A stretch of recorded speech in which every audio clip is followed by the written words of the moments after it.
Shalom. Le thème de la peur revient plus d'une fois dans le texte de l'évangile de ce dimanche. Jésus calme ses disciples qui sont épouvantés et crient comme de petits enfants devant sa présence, le confondant à un fantasme. Confiance, leur dit-il, c'est moi, n'ayez plus peur. Jésus reproche à Pierre son manque de foi qui fait que le grand Pierre finit mal la petite expérience que seul lui a le privilège de réaliser, c'est-à-dire de marcher quelque part sur les eaux. Pourquoi as-tu eu peur, homme de peu de foi? D'où vient la peur? Pourquoi et de quoi les hommes ont-ils peur? Quelles sont les conséquences de la peur? Comment sortir de cette expérience négative?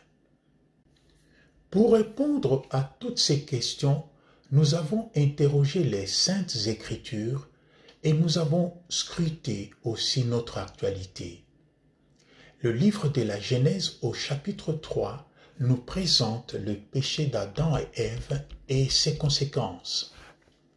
Lorsque Dieu cherche le couple après leur péché, Adam répond « J'ai entendu ta voix dans le jardin et j'ai eu peur car j'étais nu. » Comme conséquence de ce péché, le Seigneur dit au serpent qu'il mettrait l'hostilité entre lui, le serpent, et la femme, et entre leur descendance. Il dit à la femme qu'elle sera dans des grandes souffrances et péniblement elle enfantera. Le Seigneur Dieu dit à Adam que le sol sera maudit à cause de son péché et que le sol deviendra rebelle et que l'homme devra retourner à la terre, c'est-à-dire mourir. Désormais, l'homme vit avec 4 grandes peurs. La peur du diable, la peur de la souffrance ou de la maladie, la peur de la nature, la peur de la mort.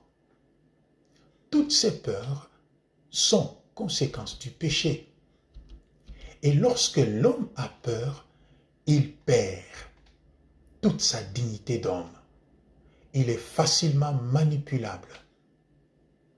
Pour faire accepter à l'homme certaines dispositions contre sa nature et contre son entendement, certains manipulateurs ont créé des mécanismes qui infligent la peur aux gens qui deviennent alors malléables à leur gré. Les péripéties de la dernière pandémie sont assez éloquentes à ces propos. Aujourd'hui, Jésus-Christ se présente comme la vraie réponse à notre peur de la mort. Il a ramené à la vie des personnes comme Lazare, la fille de Jaïros, ou encore le fils de la veuve de Naïn. Jésus-Christ est la vraie réponse à notre peur du démon. Il a expulsé les malins. Il a guéri et libéré plusieurs personnes qui se trouvaient sous l'emprise du diable. Jésus-Christ est la vraie réponse à notre peur de la maladie. Il a guéri plusieurs malades comme l'aveugle-né, comme la femme qui souffrait d'hémorragie. Jésus-Christ est la vraie réponse à notre peur de la nature. Il défie les règles de la nature. Il marche sur les eaux. Mais la première lecture de ce dimanche reste pour nous à ces propos une mise en garde. Puisque Jésus-Christ est la réponse à toutes nos peurs, il faut donc le chercher. Mais Dieu, nous dit la première lecture, ne se trouve pas là où nous voulons qu'il soit. Dieu se trouve là où il plaît à lui d'y être. Même le prophète Élie a fait l'expérience de découvrir qu'il s'était lourdement trompé sur Dieu. Le Seigneur n'était pas dans l'ouragan. Le Seigneur n'était pas dans le tremblement de terre. Le Seigneur n'était pas dans le feu.